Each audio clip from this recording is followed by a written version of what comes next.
स्वागत है दोस्तों। आज की इस अपनी क्लास में हम हरियाणा असिस्टेंट प्रोफेसर भर्ती परीक्षा में जो पाठ्यक्रम में निबंध लगे हुए हैं उन्हीं निबंधों में से एक निबंध संस्कृति और सौंदर्य, ये डॉक्टर नामोर सिंह जी का निबंध है। संस्कृति और सौंदर्य ये आपके पाठ्यक्रम में लगा हुआ है। हम देखेंगे कि इस निबंध का मूल उद्देश्य क्या है, इस निबंध के लिखे जाने के मूल मंतव्य क्या है, उन सभी के बारे में यहाँ पर हम बात करेंगे ताकि परिचयात्मक ढंग से आप इस निबंध के बारे में जान सकें। क्योंकि सामान्य रूप से ये आपको ये निबंध जल्दी उपलब्ध नहीं होता, क्योंकि ये जिस पुस्तक में है वो कॉपीराइट के इशू भी होते हैं और नई पुस्तक भी, तो जल्दी आपको ये निबंध नेट पे या कहीं भी गूगल वगैरह पे जल्दी नहीं मिलता है। तो जो कठिनाइयाँ हैं उसको ध्यान में रखते हुए हमने इस निबंध के बारे में महत्वपूर्ण बातें यहाँ पे नोट की हुई है। तो देखते हैं इस निबंध का उद्देश्य क्या है और इस निबंध में कौन कौन सी बातें हैं। नामोर सिंह का निबंध संस्कृति और सौंदर्य उनकी पुस्तक दूसरी परंपरा की खोज में संग्रहित है। तो सबसे महत्वपूर्ण बात यही है, अगर आप परीक्षाओं की तैयारी कर रहे हैं तो ध्यान रखेंगे संस्कृति और सौंदर्य नाम का जो निबंध है डॉक्टर नामोर सिंह का, वो उनकी पुस्तक दूसरी परंपरा की खोज में संग्रहित है। दूसरी परंपरा की खोज पुस्तक का प्रकाशन वर्ष 1982 है। यह पुस्तक आचार्य हजारी प्रसाद द्विवेदी के विचारों और लेखकीय दृष्टि का उचित मूल्यांकन प्रस्तुत करती है। यानी दूसरी परंपरा की खोज में पूरी तरह से नामोर सिंह जी ने हजारी प्रसाद द्विवेदी जी का जो जीवन के उतार चढ़ाव रहे हैं, शांति निकेतन से बनारस तक के बीच में अध्यापन के दौरान उनके जीवन में कौन कौन सी कठिनाइयाँ उनकी लेखकीय दृष्टि, उनके विचारों के कारण हुई हैं, उन सभी का सम्यक विश्लेषण एक आलोचनात्मक ढंग से इस किताब में उन्होंने किया हुआ है। तो केंद्र में कौन है? हजारी प्रसाद द्विवेदी जी। तो आप इससे अनुमान लगा सकते हैं कि संस्कृति और सौंदर्य जब इसी पुस्तक में है तो इस निबंध के चर्चा का विषय कौन हो सकता है? तो इस निबंध के चर्चा का विषय आचार्य हजारी प्रसाद द्विवेदी जी ही हैं। ये आपको ध्यान रखना है, क्योंकि परीक्षाओं में सामान्य से सामान्य रूप से अगर यही पूछा जाए कि किस पुस्तक में संकलित है तो दूसरी परंपरा की खोज। दूसरी परंपरा की खोज पुस्तक में जो ये निबंध है वो किसे केंद्र में रख के लिखा गया है? हजारी प्रसाद द्विवेदी जी को। अब आगे एक और बहुत महत्वपूर्ण बात है इस निबंध के बारे में, वो हम आपको बताते हैं कि संस्कृति और सौंदर्य निबंध के केंद्र में आचार्य हजारी प्रसाद द्विवेदी का प्रसिद्ध निबंध अशोक के फूल है। देखिए, ये जो महत्वपूर्ण बात है ये और विशेष रूप से आपको ध्यान रखना होगा कि अब तक आपने देखा कि हजारी प्रसाद द्विवेदी जी केंद्र में थे और हजारी प्रसाद द्विवेदी जी का एक विशेष निबंध है जो केंद्र में आता है, वो है अशोक के फूल। अशोक के फूल निबंध को केंद्र में रखने का क्या औचित्य है, क्यों उन्होंने रखा हुआ है इस निबंध के केंद्र में संस्कृति और सौंदर्य में, वो बात हम देखते हैं। नामोर सिंह इस निबंध के आरंभ में कहते हैं, यानी जो उनका निबंध है संस्कृति और सौंदर्य, उसमें वे लिखते हैं अशोक के फूल केवल एक फूल की कहानी नहीं है, भारतीय संस्कृति का एक अध्याय है और इस अध्याय का अंग लेख पढ़ने वाले हिंदी में पहले व्यक्ति हैं हजारी प्रसाद द्विवेदी। तो इसे ध्यान रखिएगा कि ये अशोक का फूल जो है केवल फूल की कहानी नहीं है। सामान्य रूप से नाम सुनते ही हमें लगे कि अशोक के फूल के बारे में, उसकी कहानी के बारे में लिखा गया है, ऐसा कुछ नहीं है, बल्कि भारतीय संस्कृति का एक विशिष्ट अध्याय है।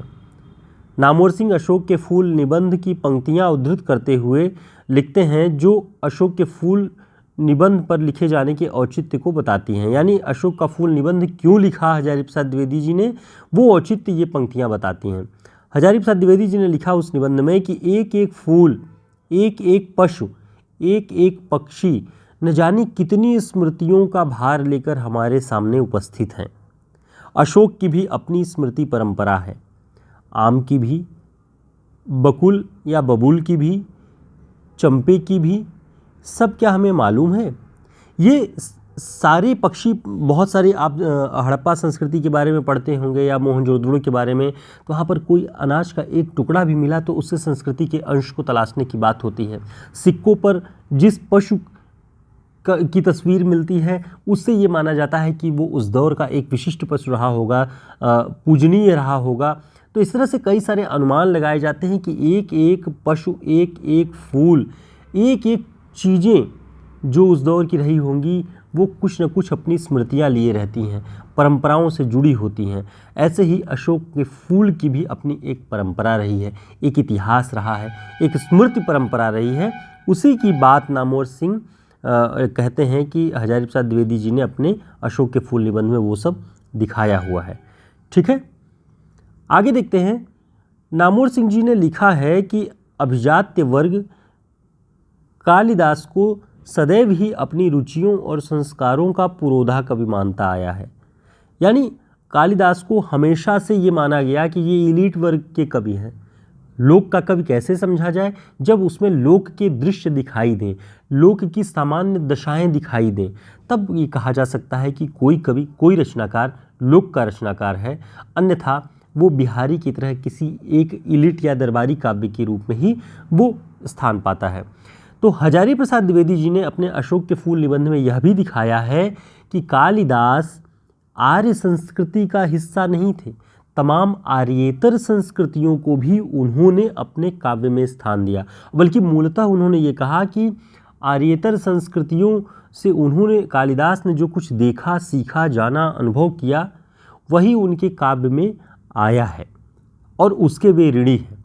ठीक है, तो ये नामवर सिंह जी ने इस विषय में लिखा है कि कालिदास के प्रेमी पंडितों को पहली बार इस रहस्योद्घाटन से अवश्य ही धक्का लगा होगा। कौन सा रहस्योद्घाटन? जो हजारी प्रसाद द्विवेदी जी ने अशोक के फूल निबंध में किया हुआ है, कि धक्का लगा होगा कि जिस कवि को वे अब तक अपनी आर्य संस्कृति का महान गायक समझते आ रहे थे, वह गंधर्व, यक्ष, किन्नर आदि आर्येतर जातियों के विश्वासों और सौंदर्य कल्पनाओं का सबसे अधिक ऋणी है।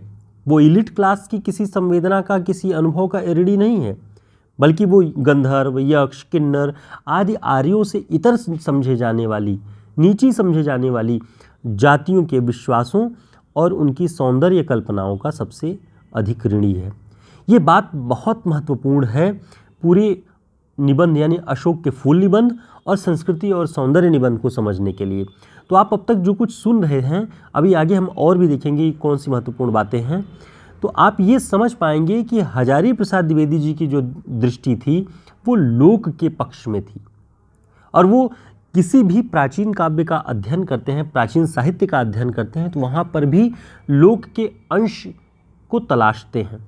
उन्होंने अशोक के फूल के साथ भी यही किया कि वो बहुत सारी मनुष्य की जीवनी शक्ति इतनी निर्मम है कि ये वाला कथन जो आप जानते होंगे, ये अशोक के फूल में ही है कि बहुत सदियों से मनुष्य अपनी जीवनी शक्ति के दम पर जीता चला आ रहा है। तमाम विश्वासों, तमाम संस्कृतियों के वृथा मोहों को वो त्यागता है।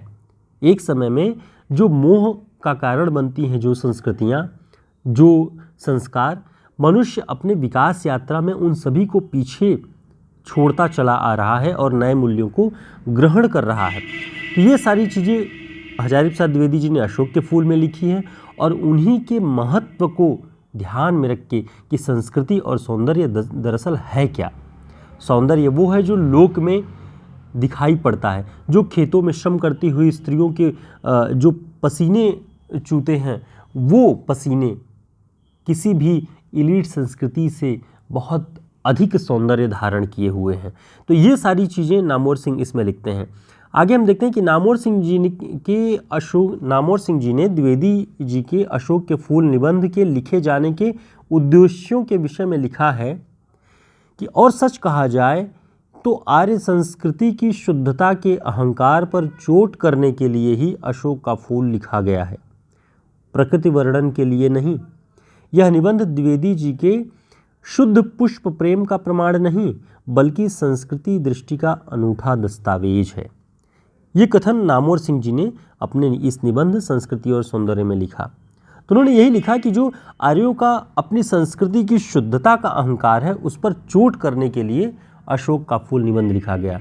तो आप भी यदि इस निबंध को अब तक पढ़ चुके हैं या आपने अपने परास्नातक की कक्षाओं के दौरान पढ़ा होगा, तो अशोक का फूल किसी केवल फूल के सौंदर्य के लिए नहीं लिखा गया है। उसमें उन्होंने किस तरह से भारतीय संस्कृति में विभिन्न जातियों और मूल वंशों की संस्कृतियों का योग रहा है, उसके महत्व को स्थापित करने के लिए हजारी प्रसाद द्विवेदी जी ने अशोक के फूल को एक माध्यम मात्र बनाया है और संस्कृति का एक अनूठा दस्तावेज पेश किया है।